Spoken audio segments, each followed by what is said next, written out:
Hay una sensación específica que solo conocen los pilotos de operaciones encubiertas. No es miedo. El miedo lo reconoces, lo has sentido antes y sabes exactamente cómo manejarlo. Esto es algo más frío, más preciso. Es la conciencia simultánea de tres cosas que no deberían coexistir. Estás suspendido a 2000 pies sobre territorio extranjero, en una aeronave que técnicamente no es tuya, dentro de una operación que oficialmente no existe, volando hacia el objetivo más buscado del hemisferio occidental. No hay adrenalina desordenada en ese estado. Hay claridad. Una claridad tan absoluta que el mundo desde la cabina parece más real que cualquier otra cosa que hayas vivido antes.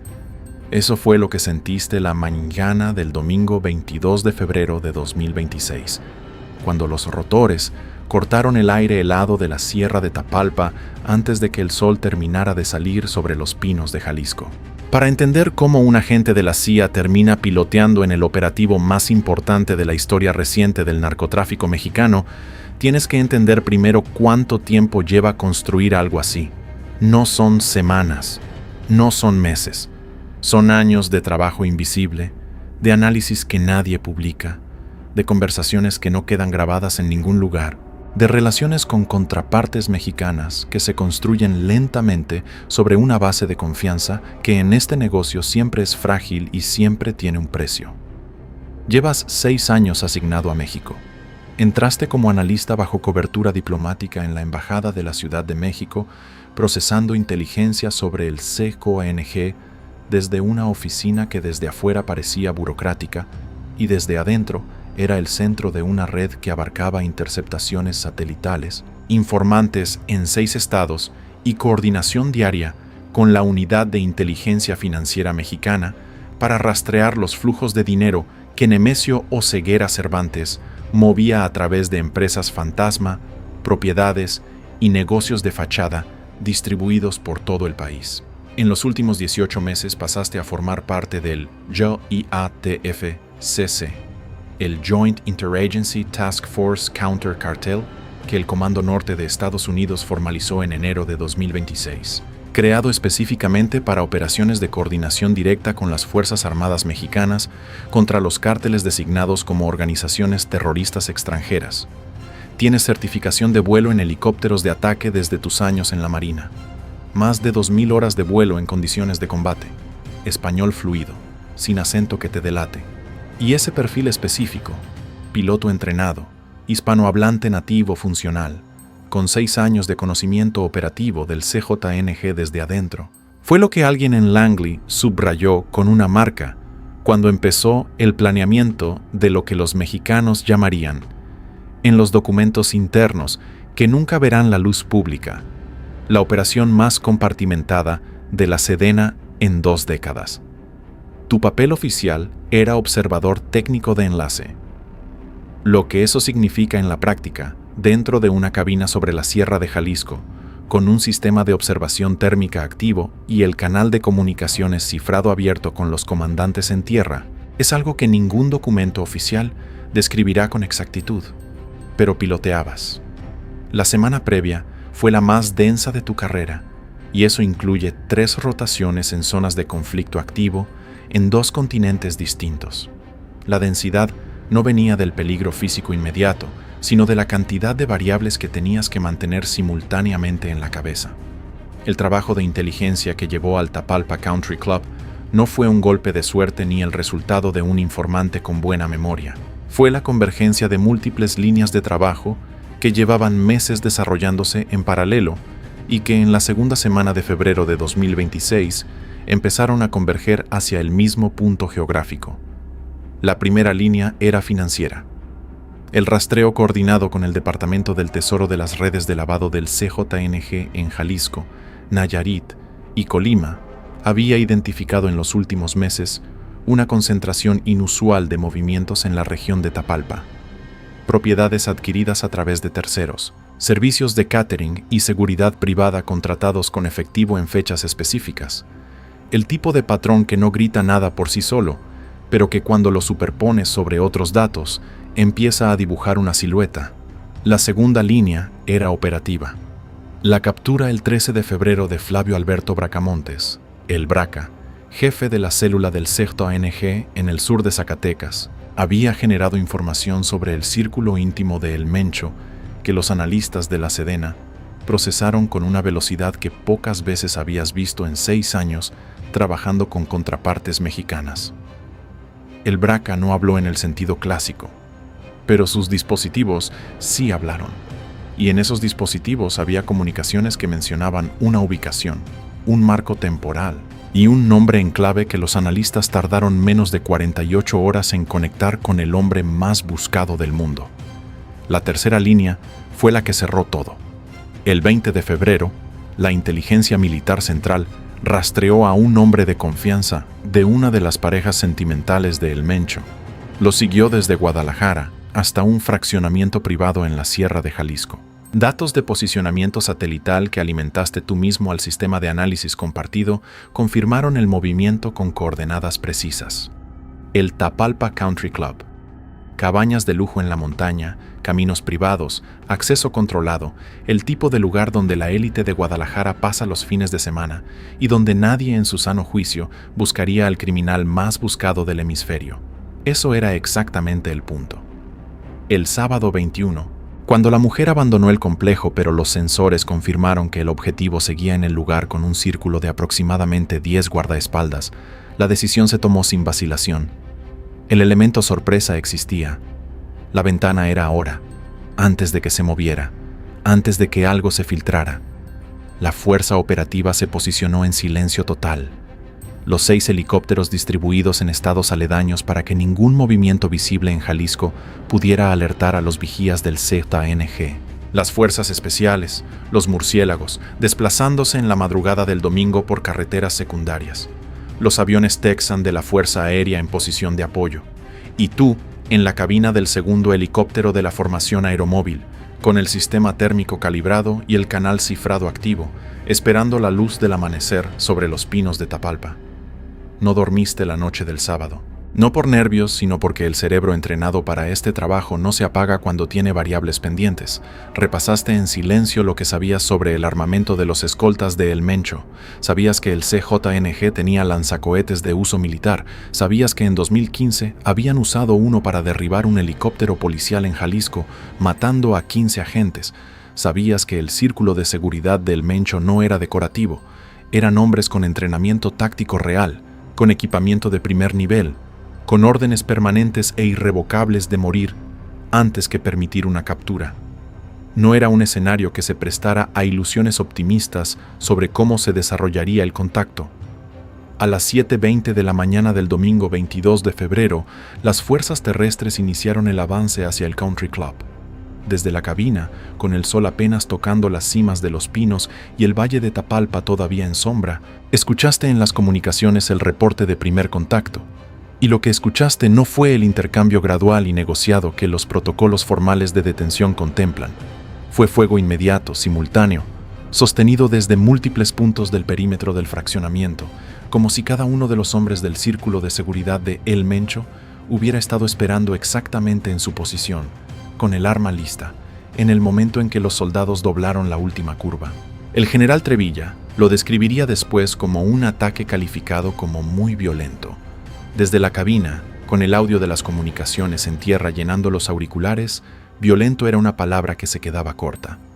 Ajustaste la posición de la aeronave hacia el flanco este del fraccionamiento, y fue ahí, en ese movimiento de reposicionamiento, cuando activaste el sensor térmico y viste lo que cambiaría el desarrollo de la operación en los siguientes minutos. 5 siluetas saliendo del perímetro del Country Club hacia la zona boscosa al este.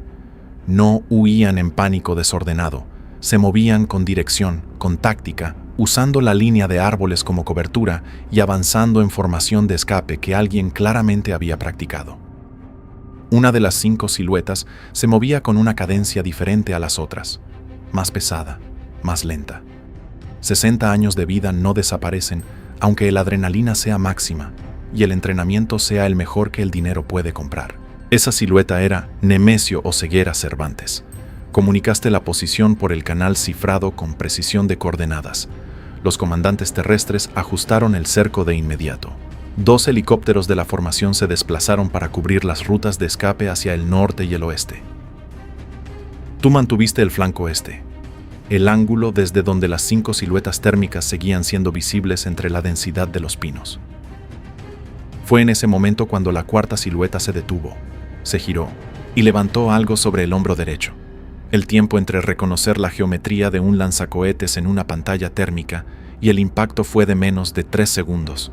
No en tu aeronave, en el helicóptero que volaba en posición norte, el que en ese momento estaba más expuesto sobre el claro entre los árboles. El estallido fue visible desde tu posición, una bola de calor blanco en la pantalla térmica y el sonido del impacto llegando fraccionado por el audio de las comunicaciones. El piloto de esa aeronave ejecutó el procedimiento de emergencia con una frialdad que te impresionó incluso en ese segundo. Logró llevar el helicóptero herido hasta una instalación militar en Sayula, Jalisco, sin bajas en esa tripulación, pero con una aeronave fuera de combate en el momento en que el operativo entraba en su fase más crítica. Apretaste el micrófono.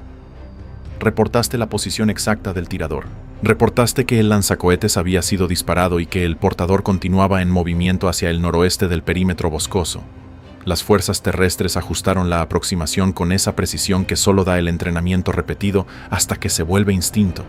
Lo que ocurrió dentro de ese bosque en los siguientes minutos, entre la maleza y los pinos de la Sierra de Tapalpa, lo reconstruiste después con los reportes de tierra. Las fuerzas especiales habían cerrado el cerco desde múltiples ángulos simultáneamente. No había una sola dirección de escape porque no había una sola dirección de cerco. Era una compresión calculada, metódica, ejecutada por hombres que llevaban semanas preparando exactamente este escenario. Y en algún punto de esa compresión, cuando las 5 siluetas ya no tenían hacia dónde moverse, cuando los escoltas siguieron disparando con lo que quedaba de munición, el intercambio final fue breve y definitivo. Nemesio Oseguera Cervantes recibió disparos en el pecho, en el abdomen y en las piernas. 2 de sus escoltas cayeron heridos junto a él. Otros 2 fueron detenidos. El personal de sanidad militar llegó al punto de contacto y determinó en segundos lo que los traumatismos describían con claridad. El estado era crítico. La evacuación era inmediata y urgente si había alguna posibilidad de que llegara con vida a una instalación médica. Desde el aire, el cambio en las comunicaciones de tierra fue perceptible. El lenguaje de combate se había convertido en lenguaje de emergencia médica, y por el canal cifrado que solo tú y 3 personas más en toda la operación monitoreaban, llegó la confirmación que 6 años de trabajo en México habían estado construyendo hacia este momento. Objetivo neutralizado. Heridas críticas. Evacuación inmediata en curso. Mantuviste la posición de cobertura aérea mientras el helicóptero de evacuación descendía al punto de extracción. Desde 2000 pies, observaste al personal de sanidad trabajar sobre los heridos, con la urgencia específica de quien sabe que el tiempo es el único recurso que importa. Viste a El Mencho, el hombre cuyas rutas de movimiento habías analizado en cientos de informes, cuyo rostro conocías mejor de los carteles de búsqueda del Departamento de Estado que de cualquier fotografía personal, ser cargado hacia la aeronave con heridas que el acta de defunción describiría, horas después, con la frialdad clínica de los documentos oficiales.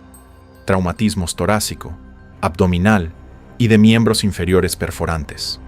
El traslado fue hacia Morelia, no hacia Guadalajara, decisión que habías visto discutir en el briefing del sábado y que en ese momento era la única correcta. Las carreteras de Jalisco ya empezaban a reportar los primeros bloqueos. El CJNG activaba su red de represalia con una velocidad que confirmaba lo que siempre supiste. Esta organización tenía sus propios canales de inteligencia, y la noticia de lo que había pasado en Tapalpa viajaba por esos canales más rápido de lo que cualquier comunicado oficial podría controlar. Murió en el trayecto. Eran las 10:30 de la mañana del domingo 22 de febrero de 2026. Tú todavía estabas en el aire sobre Jalisco cuando la confirmación llegó por el canal cifrado. Completaste los protocolos de cierre de operación con la misma precisión técnica con la que habías completado cada paso anterior. Regresaste a la posición de base, entregaste los sistemas, enviaste el informe preliminar a Langley antes de que el general Trevilla comenzara siquiera a redactar las palabras que diría en la conferencia de prensa del día siguiente. La versión que el mundo escuchó fue correcta en sus datos y cuidadosa en sus omisiones. México condujo la operación. Estados Unidos aportó información complementaria. La presidenta Sheinbaum enfatizó que toda la responsabilidad operativa era de la Sedena. La Casa Blanca confirmó el apoyo del GIATF-CC. Trump habló de victoria contra el narcotráfico. Nadie mencionó cabinas específicas, ni certificaciones de vuelo, ni observadores técnicos de enlace con 2.000 horas de vuelo en combate y 6 años de inteligencia acumulada sobre el objetivo, exactamente como debe ser en este trabajo. Lo que vino después era predecible para cualquiera con conocimiento del historial. Hugo Mendoza Gaitán, el Tuli, el operador logístico más importante del CJNG, activó la represalia coordinada desde El Grullo ese mismo domingo. 20,000 pesos por cada militar asesinado. 85 bloqueos simultáneos en 20 estados. Incendios, saqueos, cortes de carretera desde Baja California hasta Guerrero. El ejército lo localizó ese mismo día y murió en el enfrentamiento. Con más de 7 millones de pesos y casi $1 millón en efectivo, que ya no le servían para nada. La cifra final de militares caídos entre el operativo y las represalias llegó a 28. 25 de la Guardia Nacional, asesinados cobardemente en los bloqueos, según las palabras exactas del general Trevilla. 3 de las fuerzas especiales, los hombres que entraron al bosque esa mañana, y el CJNG no desapareció. Eso también lo sabías desde el principio, y sería deshonesto fingir que la muerte de El Mencho representa un final en cualquier sentido real de la palabra. La fragmentación ya comenzó. Juan Carlos Valencia González, el 03, el hijastro formado dentro de la estructura del cártel. Hugo Mendoza Gaitán, el Sapo, señalado por los analistas antes de que cayera ese mismo domingo. Los yernos, los comandantes regionales, cada uno calculando en silencio sus posibilidades, cada uno moviendo alianzas, cada uno preparando la guerra por lo que queda del territorio que 15 años de violencia extrema construyeron alrededor de un solo nombre.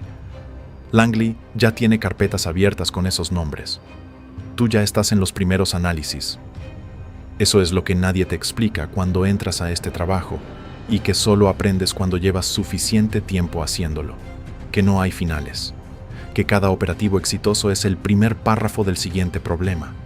Que el objetivo más importante de tu carrera, el que llevaste meses construyendo desde análisis financieros y rastreos satelitales y noches sin dormir repasando variables, se convierte al día siguiente en el punto de partida de un análisis sobre quién ocupa el vacío que deja y qué significa eso para los próximos 12 a 24 meses de violencia en México.